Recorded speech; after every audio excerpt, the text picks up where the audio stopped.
اعوذ باللہ من الشیطان الرجیم بسم اللہ الرحمن الرحیم اللہم صلی علی محمد وآل محمد وعجل فرجک آل محمد۔ السلام علیکم یا علی علیہ الصلوۃ والسلام مدد۔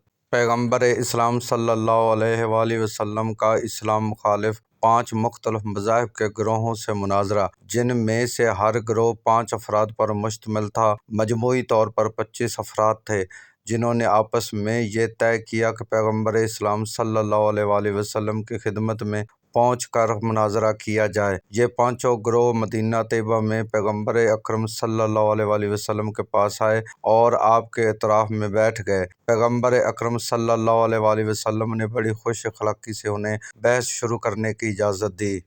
یہودیوں کے گروہ نے کہا کہ ہمارا عقیدہ ہے کہ حضرت عزیر خدا جل جلالہ کے بیٹے ہیں، لہٰذا ہم اس موضوع پر آپ سے مناظرہ کرنے آئے ہیں۔ اگر اس موضوع پر حق ہمارے ساتھ ہوا اور آپ ہمارے ہم عقیدہ ہو گئے تو ہم آپ پر سبقت لے جانے والوں میں سے ہوں گے، اور اگر آپ نے ہمارے ساتھ موافقت نہ کی تو آپ کے ساتھ مخالفت اور دشمنی رکھنے پر مجبور ہو جائیں گے۔ پیغمبر اکرم صلی اللہ علیہ وآلہ وسلم نے کہا، کیا تم چاہتے ہو کہ میں بغیر دلیل کے تمہاری باتوں کو قبول کر لوں؟ یہودی گروہ: دلیل یہ ہے کہ چونکہ تورات بالکل ختم ہو چکی تھی، کوئی بھی اسے زندہ کرنے والا نہ تھا، اور کیونکہ حضرت عزیر نے اسے زندہ کیا، اس وجہ سے ہم انہیں خدا کا بیٹا ماننے لگے۔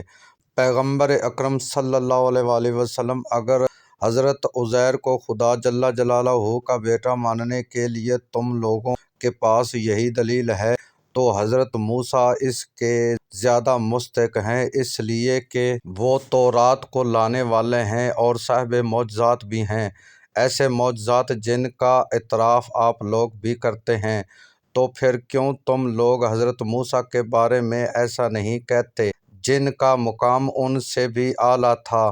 دوسری طرف اگر تم خدا جل جلالہ کا بیٹا ہونا دنیاوی باپ بیٹے کی طرح تصور کرتے ہو کہ وہ خدا سے ہوئے ہیں، تو اس صورت میں گویا تم دیگر موجودات کی طرح خدا جل جلالہ کو بھی ایک مادی و جسمانی اور محدود موجود قرار دیتے ہو، جس کی بنا پر یہ لازم آئے گا کہ خدا جل جلالہ کا بھی ایک پروردگار تصور کیا جائے اور اسے کسی خالق کا محتاج سمجھا جائے۔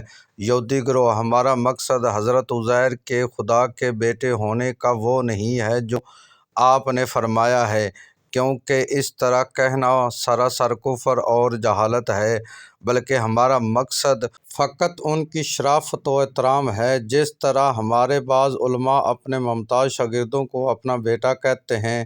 یہاں کوئی باپ بیٹے کی رشتہ داری نہیں ہوتی، لہٰذا خداوند عالم جل جلالہ نے بھی حضرت عزیر کو ان کے احترام میں اپنا بیٹا کہا ہے، لہٰذا ہم بھی اسی بنا پر ان کو خدا جل جلالہ کا بیٹا کہتے ہیں۔ پیغمبر اکرم صلی اللہ علیہ وآلہ وسلم: تمہارا جواب اب بھی وہی ہے جو میں نے پہلے دیا ہے کہ اگر حضرت عزیر کو خدا جل جلالہ کا بیٹا ماننے کی یہی وجہ ہے تو ضروری ہے کہ حضرت موسیٰ جو حضرت عزیر سے بلند تر مقام رکھتے ہیں خدا کا بیٹا مانا جائے۔ کبھی کبھار خدا لوگوں کو ان کے دلائل کے ذریعے لاجواب کرتا ہے۔ آپ لوگوں کی دلیل اس بات کو ظاہر کرتی ہے کہ حضرت موسیٰ کے بارے میں حضرت عزیر سے بڑھ کر کہیں۔ آپ نے مثال دی اور کہا کہ ایک ایسا استاد جو اپنے شاگرد کے ساتھ کسی قسم کا رشتہ نہیں رکھتا، اس کے احترام میں کہتا ہے کہ اے میرے بیٹے، تو اس قسم کے جملے اس کی شرافت و احترام کو ظاہر کرتے ہیں۔ جس کا احترام زیادہ ہوگا اس کی شان میں اتنے ہی زیبا الفاظ استعمال کیے جائیں گے۔ تو پھر آپ لوگوں کے نزدیک یہ بھی روا ہونا چاہیے کہ موسیٰ خدا جل جلالہ کے بیٹے یا بھائی ہیں، کیونکہ موسیٰ کا مقام عزیر سے بلند ہے۔ اب میں پوچھتا ہوں کہ آیا آپ لوگ مناسب سمجھتے ہیں کہ حضرت موسیٰ کو بھی خدا جل جلالہ کا بیٹا یا بھائی قرار دیا جائے اور خدا جل جلالہ حضرت موسیٰ کو احتراماً اپنا بیٹا یا بھائی یا استاد یا رہنما قرار دے؟